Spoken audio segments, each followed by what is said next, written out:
Sir tweet जे आहे ते केलेलं आहे रशीद खान उर्फ मामू असतो नेमकं त्याचा अर्थ काय ते आशय आहे? छत्रपती संभाजीनगरचा माजी महापौर अब्दुल रशीद खान उर्फ रशीद मामू याला काल उबाटाचे प्रमुख उद्धव ठाकरेजींनी आपल्या पक्षामध्ये प्रवेश दिलेला आहे. त्यांनी अधिकृत त्याच्या हँडलवरनं हे ट्विटही केलेलं आहे की संभाजीनगरचे माजी महापौर अब्दुल रशीद खान उर्फ मामू यांनी त्यांच्या पक्षात प्रवेश केलेला आहे. हा मामू कोण? असे अनेक मामू आता उद्धव ठाकरेंच्या आजूबाजूला दिसत आहेत. त्याच्यापैकी हा रशीद मामू, या रशीद मामूवरती दंगली पेटवणे, हिंदूंवरती हल्ले करणे आणि ते हल्ले करत असताना पाकिस्तान जिंदाबादच्या घोषणा देणे याच्याकरता कोर्टामध्ये खटला चाललेला आहे. याच्यावरती केस रजिस्टर झालेली होती आणि ज्यांनी अधिकृतपणे तो व्हिडिओ सुद्धा मी ट्विट केलाय की त्यांनी छत्रपती संभाजीनगर हे होऊ नये आणि औरंगाबादच कसं का राहिलं पाहिजे अशा प्रकारचं वक्तव्य या मामूने दिलेलं आहे. अशा मामूला उद्धव ठाकरेंनी आपल्या पक्षामध्ये प्रवेश दिलेला आहे, त्याला आलिंगन घातलेलं आहे. याचाच अर्थ आपल्या मतांच्या लांगुली चालना करता उद्धव ठाकरे कुठल्या थराला जाऊन पोहोचलेले आहेत हे त्याचं उत्कृष्ट उदाहरण आहे. आपण त्यांच्या रॅलीमध्ये पाकिस्तानचे झेंडे फडकलेले बघितले होते. आपण त्यांच्या उमेदवाराचा प्रचार बॉम्बस्फोटाच्या आरोपीने केलेलाही बघितला होता लोकसभेच्या निवडणुकीमध्ये. आणि आता हिंदूंवरती हल्ले करणे व पाकिस्तान जिंदाबादच्या घोषणा देणाऱ्या मामूला उद्धव ठाकरेंनी आपल्या पक्षामध्ये प्रवेश हा दिलेला आहे. मला असं वाटतं की मुंबई शहराच्या दृष्टिकोनातून ही एक धोक्याची घंटा आहे. मुंबई शहराचा रंग बदलण्याचा प्रयत्न उद्धव ठाकरे आपलं संपलेलं राजकारण पुन्हा एकदा जिवंत करण्याकरता मतांच्या लांगुल चालना करता करीत आहेत. आणि आज आम्हाला ही भीती वाटते की उद्धव ठाकरेंच्या हाती मुंबईची महानगरपालिका गेली तर कदाचित 4-5 दिवसापूर्वी आपण ऑस्ट्रेलियातल्या बॉन्डी बीचवरती जे दृश्य बघितलं, कदाचित अशा प्रकारचं दृश्य त्यांच्यामुळे आपल्या दादर, गिरगाव किंवा जुहूच्या चौपाटीवरती आपल्याला बघायला मिळेल. आणि त्यामुळे येणाऱ्या काळामध्ये मुंबईचा रंग बदलू नये, मुंबई शहरामध्ये अशा प्रकारच्या देशविघातक, देशविरोधी, आतंकवादी शक्तींना ताकद मिळू नये या दृष्टिकोनातून मुंबई शहराचा विकास तो व्हायलाच पाहिजे, परंतु त्याच्याबरोबर मुंबई शहराची सुरक्षा सुद्धा अबाधित राहिली पाहिजे.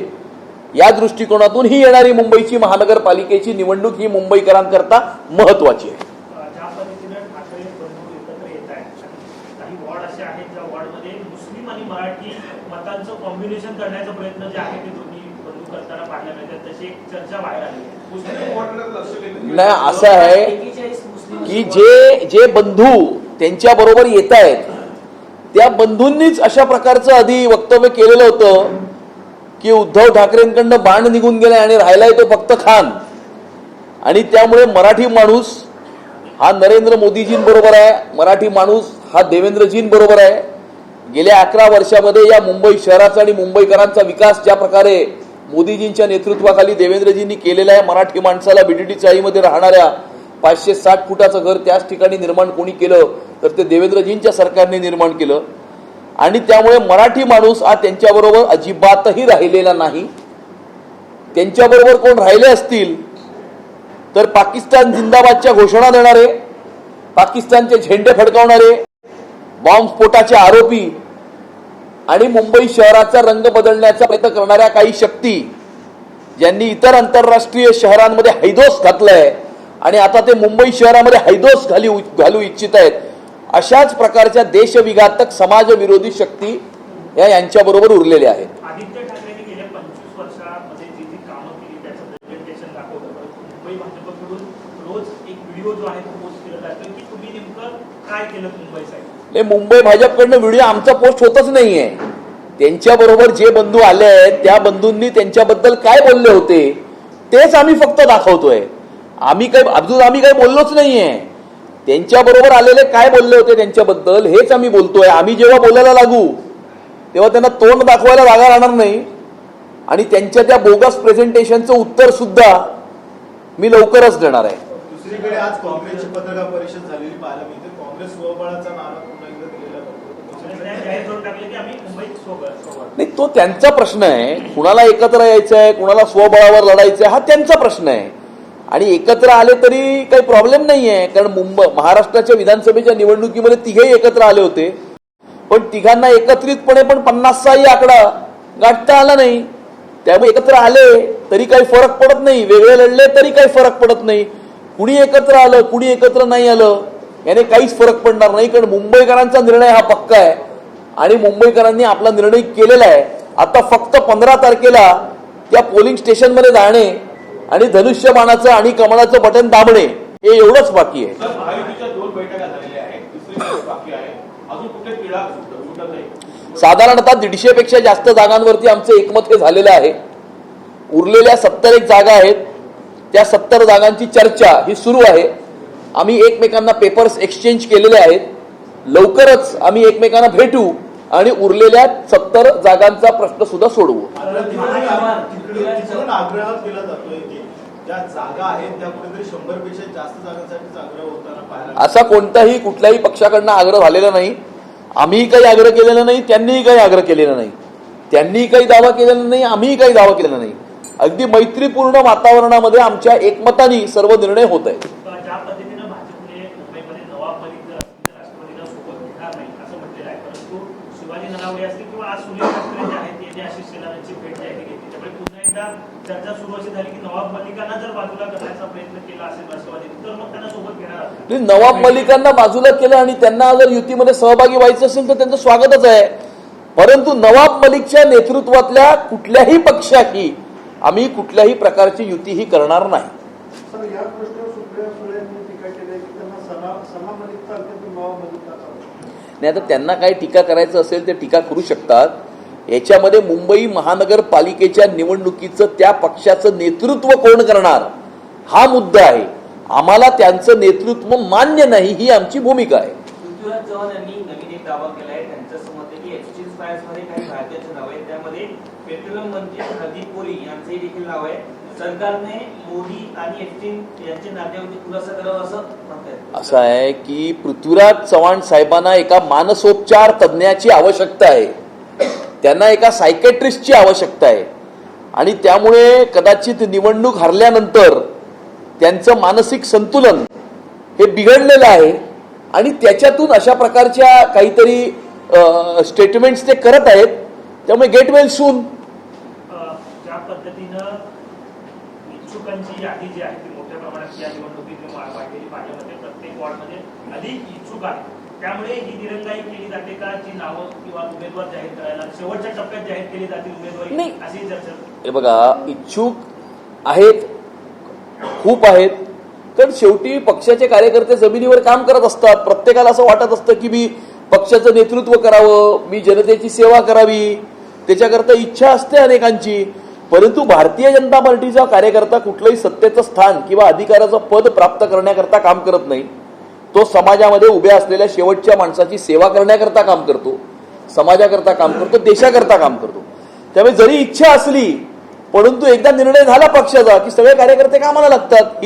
हीच तर भारतीय जनता पार्टीची विशेषता आहे. तुमच्याच पक्षाचे आमदार आहेत संजय उपाध्याय, त्यांनी एक पत्र देवेंद्र फडणवीस यांना मुख्यमंत्र्यांनी दिले. त्यांनी असं म्हटलं की 2029ला महिला राज येणार आहे, 50% आरक्षण जे आहे ते महिलांचं होणार आहे. त्यामुळे आता जे आमदार आहेत, लोकप्रतिनिधी आहेत, ते स्वतःच्या कुटुंबातल्या असक्रिय जे सदस्य आहेत त्यांना राजकारणात आणून पाहत आहेत. त्यामुळे ते आले नाही पाहिजेत, कार्यकर्त्यांना संधी मिळाली पाहिजे असं त्यांनी एक पत्र लिहिलं. असं आहे, त्यांना जे वाटतं तो प्रत्येक व्यक्ती, आमदार असं नाही, या राज्यातला कुठलाही व्यक्ती त्याच्या भावना ह्या माननीय मुख्यमंत्र्यांपर्यंत पोहोचू शकतो. त्यांनी कुठल्या तरी विषयामध्ये आपल्या भावना मुख्यमंत्र्यांपर्यंत पोहोचवल्या असतील. त्यामुळे प्रत्येक व्यक्तीला आपल्या भावना माननीय मुख्यमंत्र्यांपर्यंत पोहोचवण्याचा पूर्ण अधिकार आहे. मात्र कुठेतरी नाराजीचा सूरज पाहायला मिळतो का? कारण संजय उपाध्यायचं पत्र असेल, त्यानंतर भाजपचे पदाधिकारी असलेले विवेक गुप्ता यांचं एक पत्र आलं, त्याच्यामुळे कुठेतरी या जागांसंदर्भामध्ये नाही, ह्याच्यामध्ये नाराजीचा सूर नाहीये. ह्या भावना प्रकट झालेल्या आहेत, आपली मतं प्रकट झालेली आहेत आणि स्वतःच्या भावना आणि स्वतःची मतं प्रकट करण्यामध्ये काहीच गैर नाही. एकीकडे युतीच्या जागा वाटप घोषित करत नाही, त्या ठिकाणी ठाकरे ठाकरे बंधूंच्या पण जागा वाटपात संदर्भात आणखी काही नाही का शेवटच्या टप्प्यापर्यंत वाढ होईल की कोणी कोणाचं फुटू नये पुन्हा त्यांना कसं नाही, असं काही त्यांचं कशामुळे होत नाही ते मला माहीत नाही. त्याचं उत्तर तेच देऊ शकतील. आम्ही सांगितलंय, आमचं 150 जागांचं एकमत झालेलं आहे. उर्वरित ही येत्या 2-4 दिवसामध्ये होऊन जाईल. जागा वाटपाची घोषणा कधी करेल? लवकरच होईल. तर उद्या तुझा निकाल आहे जो टर्निंग पॉईंट असणार आहे, कसं होत आहे? नाही, उद्या तुम्ही बघा ना, अख्ख्या राज्यामध्ये कमळ आणि धनुष्यबाणच दिसेल तुम्हाला, बाकी दुसरं काही दिसणारच नाही. आणि हे मी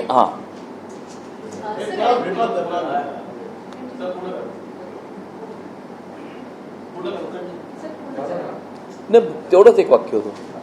हिंदी सर, एमपी प्रियंका चतुर्वेदी ने ट्वीट किया है, बंगाल में जो भारतीयों के साथ हो रहा है, एक हिंदू युवक के साथ मॉब लिंचिंग की गई, इससे जलाया बांग्लादेश गया। में बांग्लादेश में जो हो रहा है, उसे लेकर उन्होंने कहा कि भारतीय दूतावास पर भी वहाँ पर हमले किए जा रहे हैं।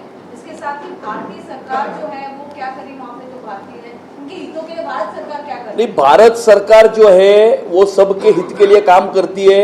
नरेंद्र मोदी जी की सरकार एक ऐसी सरकार है जो इस देश में रहने वाले 140 करोड़ भारतवासियों की चिंता तो करती ही है, लेकिन इस दुनिया के किसी भी कोने में अगर भारतवासी अगर चिंता में है, संकट में है, तो उसको भी बचाने का काम हिंदुस्तान की सरकार करती है. ये हमने येमेन के युद्ध के समय पर देखा, ये हमने रशिया और यूक्रेन के युद्ध के समय पर देखा. तो इसकी चिंता करने की आवश्यकता प्रियंका चतुर्वेदी जी को नहीं है.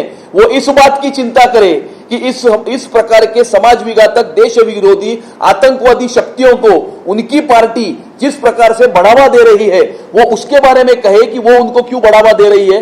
कल ही हमने देखा कि उनके पार्टी के जो प्रमुख है उद्धव ठाकरे जी, उन्होंने अब्दुल रशीद खान उर्फ मामू, रशीद मामू नाम के जो छत्रपति संभाजी नगर के एक माजी महापौर है, उनको पार्टी में प्रवेश दिया है. और ये जो मामू है, ये कौन से मामू है? ये वही मामू है जिनके ऊपर, हिंदुओं के ऊपर हल्ला करने का, अटैक करने का जो है वो केस उनके ऊपर रजिस्टर था. और ये अटैक करते समय उन्होंने पाकिस्तान जिंदाबाद की घोषणाएं उस मामू ने दी थी. और इस मामू ने ऐसा वक्तव्य भी किया था कि छत्रपति संभाजीनगर नाम देने की आवश्यकता नहीं है, औरंगाबाद नाम ही सही है. ऐसे मामू को उद्धव ठाकरे जी ने अपने पक्ष में प्रवेश दिया है. तो उद्धव ठाकरे जी किस प्रकार के समाज विरोधी, देश विघातक, आतंकवादी शक्तियों को बढ़ावा दे रहे, उन्हें ताकत दे रहे. हमने ये देखा है कि उद्धव ठाकरे जी की पार्टी के उम्मीदवार की प्रचार में पाकिस्तान के झंडे फहराए गए थे. उनके उम्मीदवार का प्रचार बम विस्फोट के आरोपी ने किया था. और अब उन्होंने जो पाकिस्तान जिंदाबाद की घोषणा देने वाला मामू है, उस मामू को उन्होंने अपनी पार्टी में प्रवेश दिया है. इन सारी चीजों को देखकर हमारे मन में यह डर पैदा होता है कि अगर उद्धव ठाकरे की इस अपीजमेंट पॉलिटिक्स अगर आगे बढ़ेगी और उनके हाथ में अगर मुंबई जाएगी, तो 4-5 दिन पहले ऑस्ट्रेलिया के बॉन्डी बीच के ऊपर जो दृश्य हमें देखने मिला, कहीं यह दृश्य दादर चौपाटी, गिरगांव चौपाटी और जुहू की चौपाटी पर आने वाले समय में हमें देखना नहीं पड़े. और इसीलिए आने वाले समय में मुंबई शहर से देश विघातक, समाज विरोधी, देश विरोधी, आतंकवादी शक्तियों का खात्मा होना जरूरी है. और इसके लिए इनको ताकत देने वाली शक्तियों को भी परास्त करना उतना ही आवश्यक है. अमित जी, जिस तरीके से बाला साहब कहते हैं कि मुस्लिम जो राष्ट्रहित की चिंता करने वाले हैं वो हमारे साथ हैं, लेकिन मामू को शामिल कराना, जिसके पीछे इतना बड़ा बैकग्राउंड हो, कैसे देखते, क्या इनका हिंदुत्व कौन सी तरफ टर्न आउट कर रहा है? नहीं, इनका हिंदुत्व, ये हिंदुत्व इनके साथ में रहा ही नहीं. इनका रंग जो है वो पूरा बदल चुका है. भगवा रंग अभी इनका रंग नहीं है. जब भी हमारे साथ में थे तो हम उद्धव साहब कहते थे, अभी ये उदय साहब हो गए, उदय साहब. अभी थोड़े दिनों में उदय मामू भी बन जाएंगे.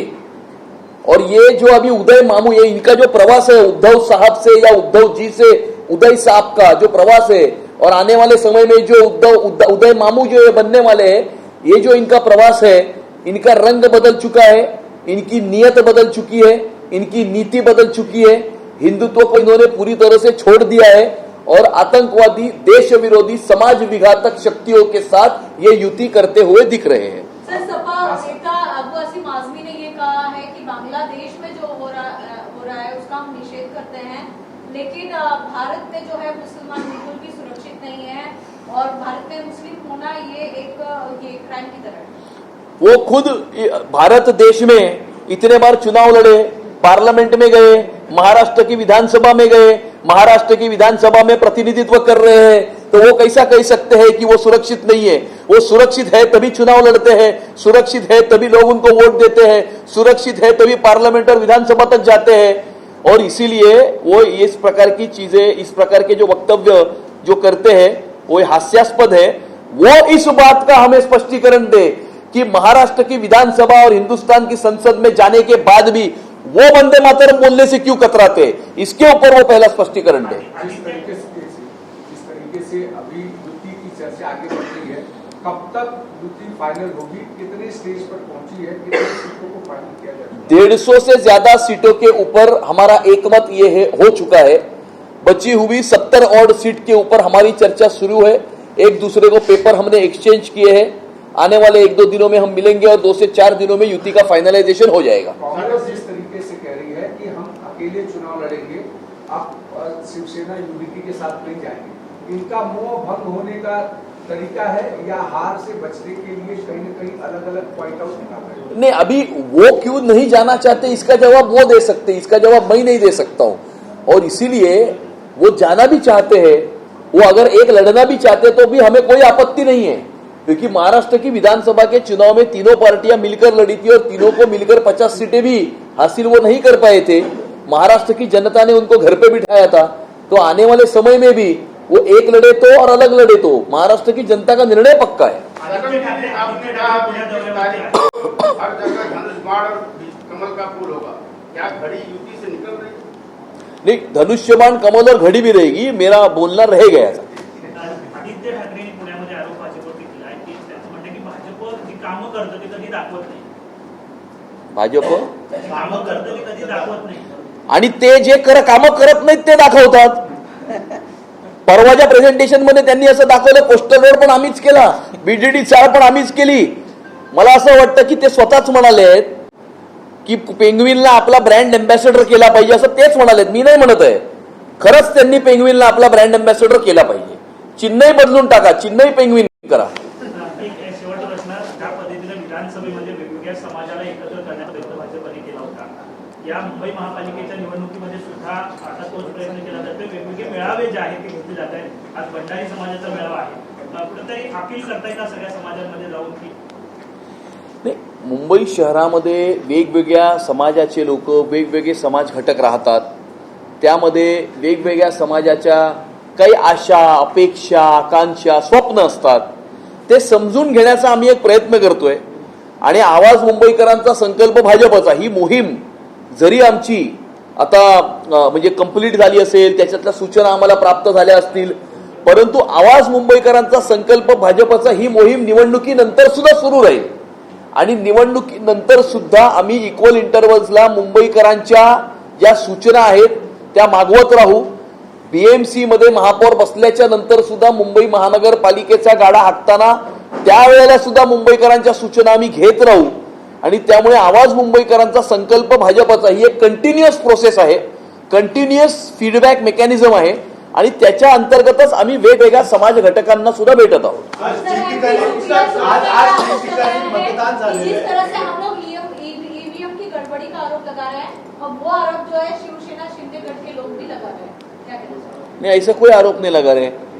शिवसेना के ऐसे किसी भी व्यक्ति ने ईवीएम के बारे में कोई भी आरोप नहीं लगाया है और मुझे ऐसा लगता है कि ईवीएम को दोष देने के बजाय अगर महाविकास आघाड़ी के घटक पक्ष अगर थोड़ा सा इंट्रोस्पेक्शन करे, हम क्यों हारे, हमें लोगों ने घर क्यों भेजा, आपको घर इसलिए भेजा क्योंकि आपने लोकसभा में जो है वो फेक नैरेटिव फैलाया था। आप जब भी सत्ता में थे तभी आपने वो काम वो नहीं कर पाए जो नरेंद्र मोदी जी सिर्फ 10 वर्षों में ही कर पाए या देवेंद्र जी सिर्फ 10 वर्षों में कर पाए, और इसीलिए दोनों के टेन्योर में किए गए काम ये जनता के सामने थे, इसीलिए जनता ने अपना निर्णय किया। और आपने जिस प्रकार से समाज विघातक, देश विघातक आतंकवादी शक्तियों के साथ में हाथ जो मिलाया था, जनता जो है वो असुरक्षित महसूस करती है और इस प्रकार के असुरक्षितता के वातावरण में जनता ने आपको घर पे बिठा दिया। अमित, एक शेवटचा प्रश्न, आज सगळीकडे मतदान झालेलं आहे, मात्र पुन्हा एकदा बोगस मतदान असतील, या मतदानांना दाबून ठेवण्याचे प्रकार असतील, हे उघडकीस आलेले पाहायला, त्यामुळे पुन्हा एकदा बोगस मतदानाचा अशा प्रकारे कुठे काही झालं असेल तर निवडणूक आयोग आणि पोलीस आणि यंत्रणा जी आहे ती त्याच्यावरती कारवाई करेल। उद्धव ठाकरेंनी पाकिस्तान जिंदाबाद म्हणायला कार्यकर्त्याला आपल्या पक्षात समाविष्ट करून घेतलेले कुठे चालले ते याचा प्रवास कुठे चालला यांचा प्रवास पाकिस्तानाकडे चाललाय. असा आहे की परवा या महाराष्ट्राचे पप्पू असं म्हणाले ना, काहीतरी मुंबईला तुम्ही कुठलं तरी स्थान करताय. मुंबईला यांना पाकिस्तान करायचं आहे, मुंबईचं महापौर यांना खान करायचं आहे. आणि म्हणून या अशा मामूला त्यांनी पक्षात घेतलंय.